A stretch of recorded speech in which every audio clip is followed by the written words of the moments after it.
ओम श्री परमात्मने नमः। मैं प्रोफेसर हरिहृदय अवस्थी अपने परम पूज्य गुरु जी पंडित भगवत शरण शुक्ल जी के साथ में आप सभी का Awasthi Ayurveda anatomy yoga and spirituality channel पर हार्दिक स्वागत करता हूं।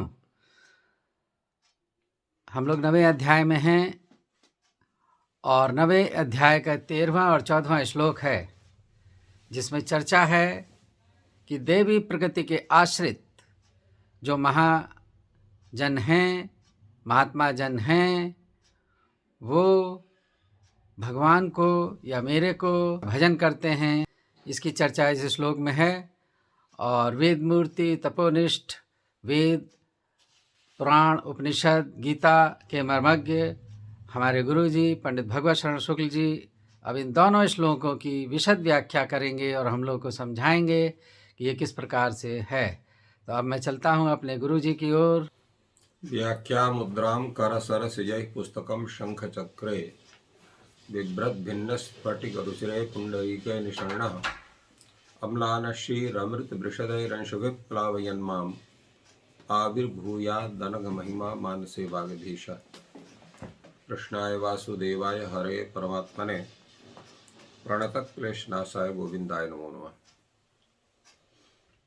इस चैनल से संबद्ध सभी विद्वद्गण, सभी जिज्ञासु छात्रवृंद एवं सहृदय सज्जनगण और इस चैनल के संस्थापक तथा प्रबंधक आचार्य हरिहृदय अवस्थी जी, हम लोग गीता के 9 अध्याय पर चर्चा कर रहे हैं। अभी भगवान ने बतलाया कि मोह आदि से जो प्रभावित हैं और जो अविचारित जिनके कर्म होते हैं, तो ऐसी उनकी आशाएं, उनके कार्य, उनका ज्ञान, उनका चिंतन, वो सब जो है वो व्यर्थ होता है और राक्षसी या आसुरी भाव को प्राप्त होकर के कोई व्यक्ति इस संसार सागर में फंसे रहते हैं, उनका उद्धार नहीं होता है। किंतु जो सज्जन वृंद हैं वह उस भगवान के स्वरूप को समझते हैं कि भगवान का स्वरूप क्या है, और भगवान की उपासना करके और उनका अच्छी तरह से ज्ञान करके इस संसार सागर से वो पार होते हैं। तो ऐसे कौन से व्यक्ति हैं, उन सज्जनों का क्या स्वरूप होना चाहिए, क्या स्थिति होना चाहिए, इस पर भगवान बतला रहे हैं। महात्मा नस्तु माम पार्थो दैवीं प्रकृतिमाश्रिताः भजन्त्यनन्य मनसो ज्ञात्वा भूतादिमव्ययम्। इसके पूर्व में आसुरी प्रकृति और राक्षसी प्रकृति को बतलाया कि राक्षसी प्रकृति को और आसुरी प्रकृति को लोग प्राप्त करते हैं। कौन से प्राप्त करते हैं? जिनके कार्य और जिनकी आशाएं व्यर्थ हैं, कर्म व्यर्थ है, ज्ञान व्यर्थ है, ऐसे जो राक्षसी प्रवृत्ति के हैं, प्रकृति के हैं, आसुरी प्रकृति के हैं, वो भगवान की मोहिनी प्रकृति से प्रभावित होते हैं और मोहित से होकर के गलत कार्य में उनकी प्रवृत्ति होती है।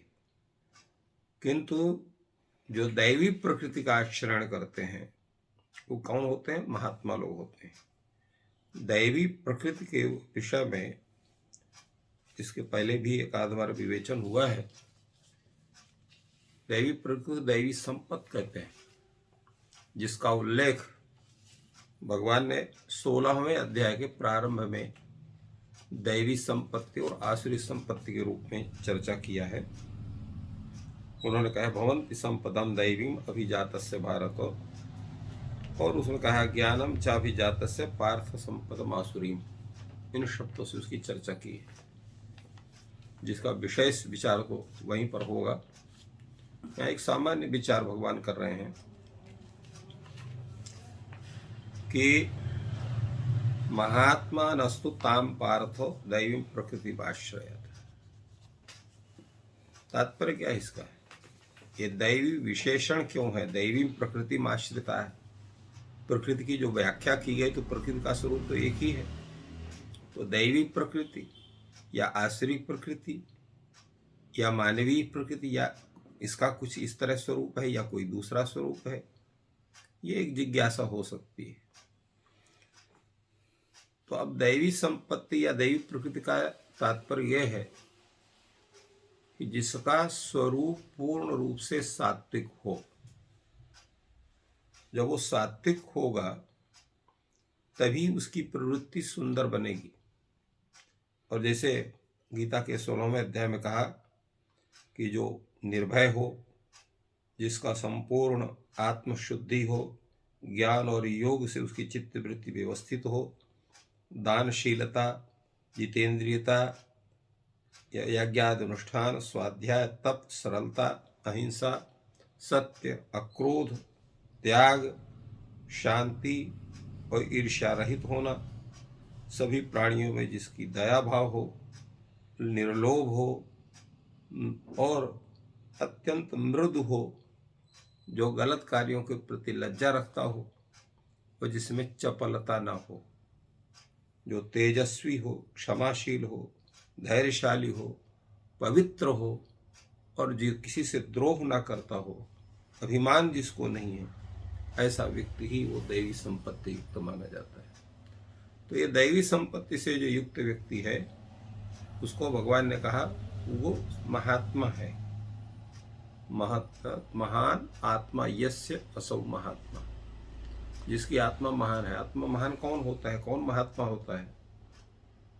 तो महात्मा शब्द की यद्यपि अनेक व्याख्याएं हैं, परंतु महात्मा वही होता है जो संपूर्ण विश्व को भगवत स्वरूप देखता है, वही महात्मा है। केवल वेश से, केवल सामान्य आचरण से कोई महात्मा नहीं होता है।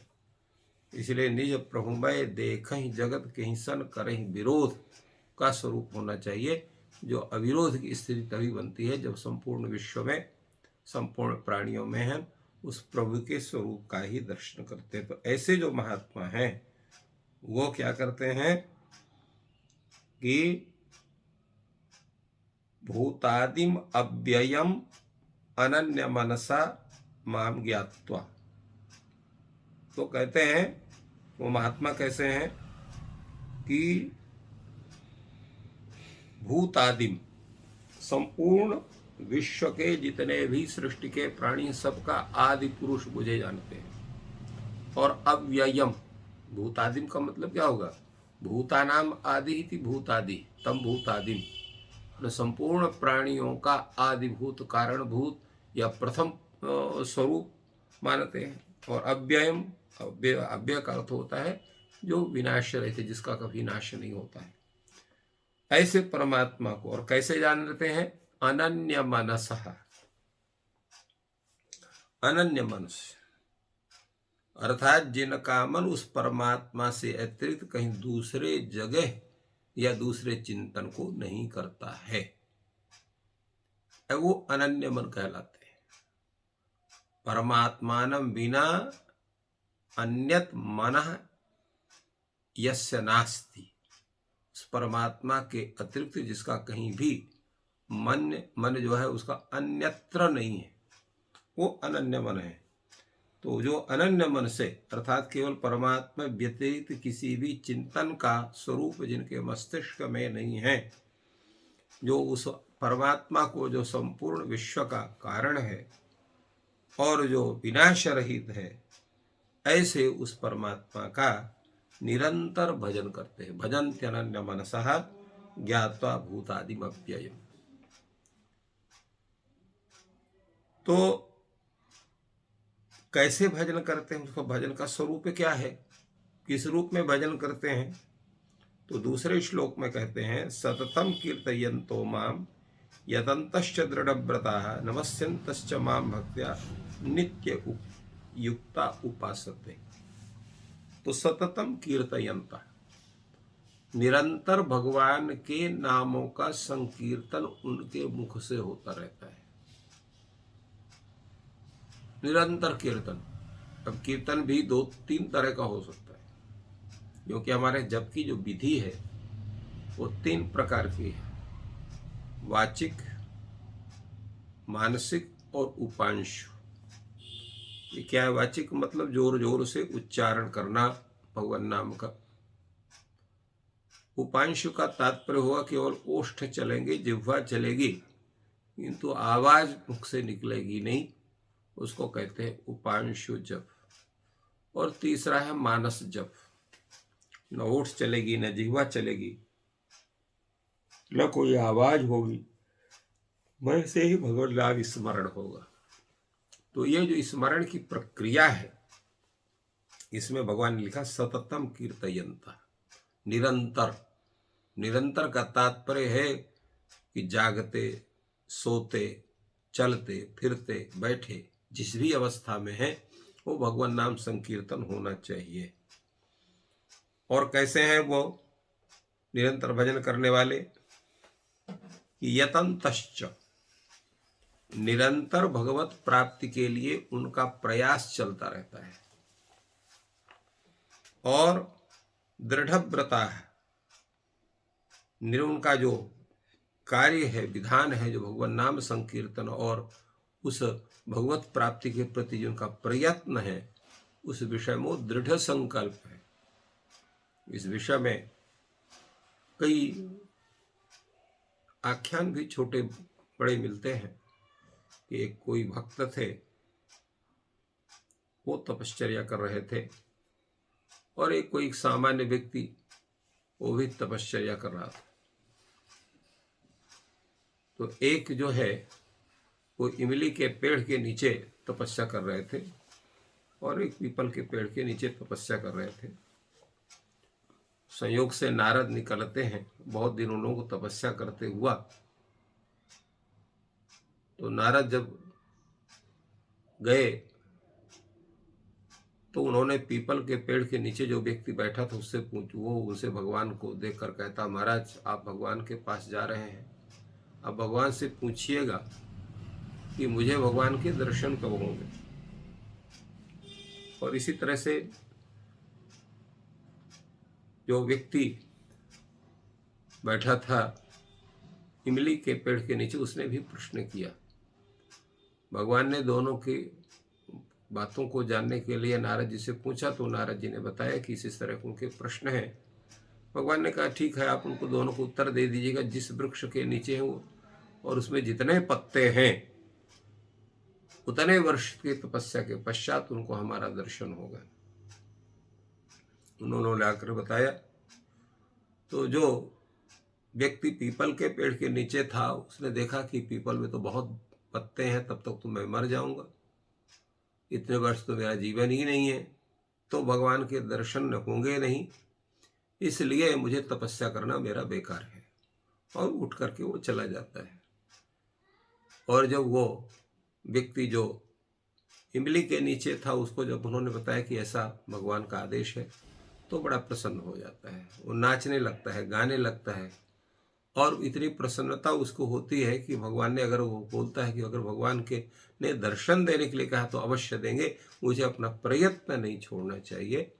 और उसके प्रेम का आह्लाद इतना बढ़ जाता है कि भगवान को तत्काल दर्शन देना पड़ता है।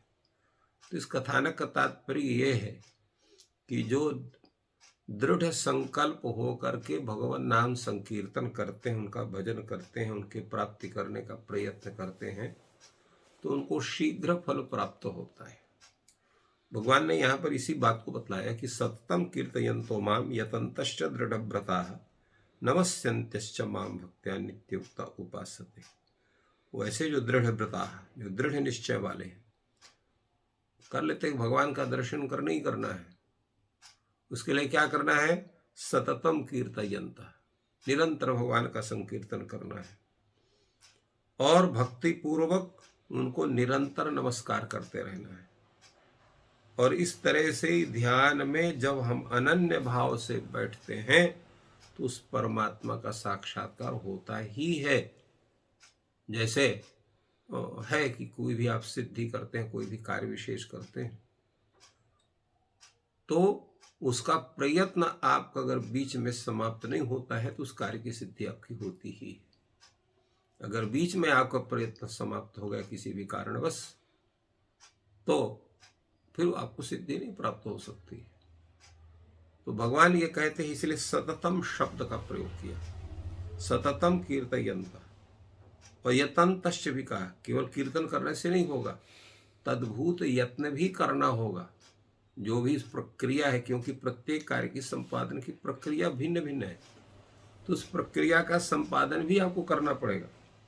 और दृढ़ आपका निश्चय भी दृढ़ होना चाहिए, क्योंकि क्रिया के संपादन में अनेक प्रकार के विघ्न भी उपस्थित होते हैं। तो उन विघ्नों के कारण आप विघ्न से भयभीत नहीं होना है। और नमस्यंत, नमन का तात्पर्य क्या है? नमन का तो एक प्रणाम भी तात्पर्य हो, दूसरा होता है पूर्ण रूप से उस परमात्मा के प्रति समर्पण। क्योंकि जब तक समर्पण नहीं होगा आप नमस्कार भी नहीं कर पाएंगे। और एक ऐसे होना चाहिए भक्त्या, दृढ़ भक्ति से युक्त होकर के करेंगे, और नित्य स्थिति आपकी जब रहेगी और इस तरह से जो उपासना होगी तो उस परमात्मा की प्राप्ति अवश्य होगी। उस परमात्मा में आपका जो निश्चय है वो अवश्य होगा, और फिर कहीं भी आपकी जो है स्थिति डगमगाएगी नहीं, आपको सिद्धि अवश्य प्राप्त होगी इस उपासना से। इस तरह से भगवान ने हमारा मार्गदर्शन किया। और कि इस तरह से अगर उपासना हमारी होती है, अगर हमारी जो प्रकृति है वो पूर्ण सात्विक बनती है, तभी उपासना हो सकती है। तो सर्वप्रथम हमको अपनी प्रकृति का, अपने स्वभाव को पूर्ण सात्विकता में उसको उपस्थापित करके, और इसके बाद जब उपस्थापित हो जाती है तो स्वतः हमारी जो प्रवृत्तियां हैं वो भगवान के अनन्य भाव को प्राप्त होती हैं। निरंतर उनका कीर्तन होता है, निरंतर उनके प्राप्ति के लिए जो भी जो अनुष्ठान है, पूजन है, उनके प्रति समर्पण है, वो भाव होता है। और जब वो भाव भक्तिपूर्वक बनता है तो उस परमात्मा की प्राप्ति अवश्य होती है। इस तरह से यह मार्गदर्शन गीता के द्वारा हम सबको प्राप्त होता है। बहुत ही उत्तम गुरु जी ने विवेचन किया। और इसको हम दूसरे रूप में भी इस तरीके से समझ सकते हैं, क्योंकि हम लोग तो विद्यार्थियों को पढ़ा रहे हैं काशी हिंदू विश्वविद्यालय में। तो जो बच्चे विभिन्न प्रतियोगी परीक्षाओं के लिए अपने को तैयार कर रहे हैं, उन्हें दृढ़ व्रत धारण करना चाहिए, और निरंतर उपासना मतलब निरंतर अध्ययन, और विचलित ना हो करके अपने ध्येय के लिए लगे रहें। तो ईश्वर की प्राप्ति यानी कि लक्ष्य की प्राप्ति निश्चित रूप से होगी। और ये ज्ञान आपको अगर लाभ प्रदान कर रहा है तो चैनल को सब्सक्राइब करें, वीडियो को लाइक करें। आपका दिन उत्तम हो और आप सभी की मनोकामना पूर्ण हो। धन्यवाद।